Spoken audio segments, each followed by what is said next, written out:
एक डायन थी जिसका नाम है हमा बिनते हमा, एक इसका नाम उम्मू सबियान भी है। 18 इसी को ही कहते हैं, इसकी वजह से डायन है। एक डायन है।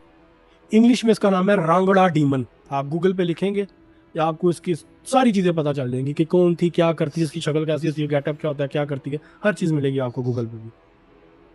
इसने आने से इनकार कर दिया। अब कुरान पाक में जहाँ पे हज़रत सुलेमान अलैहिस्सलाम का जिक्र है, वहाँ पे एक जिक्र आता है अफरीत का। ये लफ्ज़ है कुरान पाक में अफरीत। अफरीत सबसे ज़्यादा पावरफुल जिन्नात है। मलाइका से नीचे अगर कोई ऐसी जो एंटिटीज़ हैं जो हमारी आंखों को नज़र नहीं आती, गैर मरी मखलूक़ात में सबसे ज़्यादा जो पावरफुल है वो अफरीत है।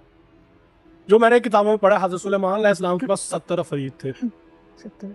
यहाँ पे हमारी ज़ुबान में इसको दियो भी कहा जाता है, दियो। दियो। ये इसको जंजीरों में जकड़ कर लेके आए थे उम्मू सबियान को, हमा बिनते हमा को। ये 18 को। 18 एक बीमारी है जो इसकी वजह से होती है, या उम्मू सबियान लोग कहते हैं, या यही कहते हैं कि इसको 18 हो गया, देसी लफ्ज़ है 18। ये आई, इसके आने के बाद अब इसका हुलिया क्या था, इसकी आंखें शोलों की तरह थी, लंबे लंबे दांत, इसके बिखरे हुए बाल, और जैसे लकड़ी की टहनी होती है ना बारीक, उस तरह से इसकी उंगलियां थी, इसके बॉडी स्ट्रक्चर ऐसा था इसका। हज़रत सुलेमान अलैहिस्सलाम ने इससे मुकालमा शुरू किया, गुफ्तगू शुरू की कि भाई तुम क्यों नहीं तौहीद कबूल कर रही। तौहीद अज़ल से मौजूद है, हमने अब 1400 साल पहले इस्लाम आया तो इस्लाम का नाम दिया, लेकिन तौहीद शुरू से मौजूद है। इसने इनकार किया।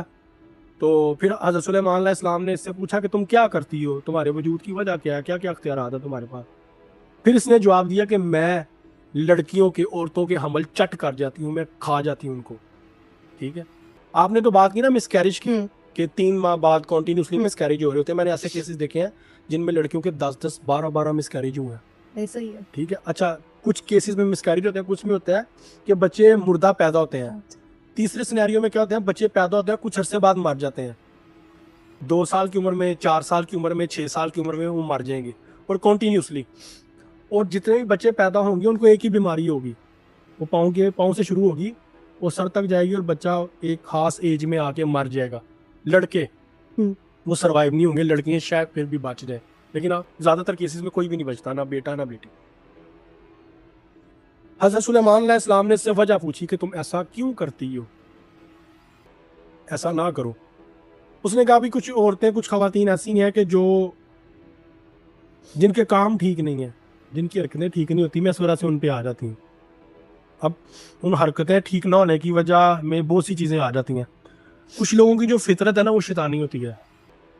वैसे वो ज़ाहिरी तौर पे अपने आप को बड़ा अच्छा और बड़ा मासूम शो करवाएंगे कि मैं बहुत नाइस हूँ, मुझसे अच्छा हाजी नमाजी और मुत्तकी परहेजगार कोई नहीं, लेकिन अंदर उनके उतना ही बड़ा शैतान होता है। दिखावे का वो इस्लाम आपको बहुत दिखा रहे होंगे।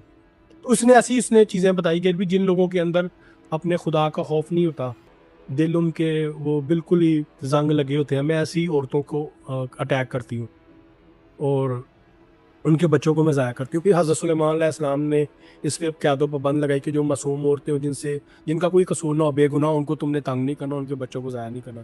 खैर ये वादा किया इसने, तौहीद कबूल नहीं की, और फिर ये चलेगी, और ये आज तक मौजूद है। अब तक आप देखिए मेडिकल साइंस के पास कोई इलाज नहीं है 18 का, बेशुमार मिसकैरेजेस हो रहे होते हैं, सारे मामला हो रहे होते हैं, लेकिन जैसे ही वो रूहानी इलाज करवाएंगी तो उनको बच्चा हो जाएगा और वो ठीक हो जाएगा। आजकल तो इन्होंने IVF लॉन्च कर दिया है। अब तो वो मैंने देखा ग्लास इनक्यूबेटर है कि उसके अंदर आपके बच्चे की 9 महीने परवरिश होगी, आप जाके देख सकते हैं 2 महीने में हमारा बच्चा कैसा लग रहा है।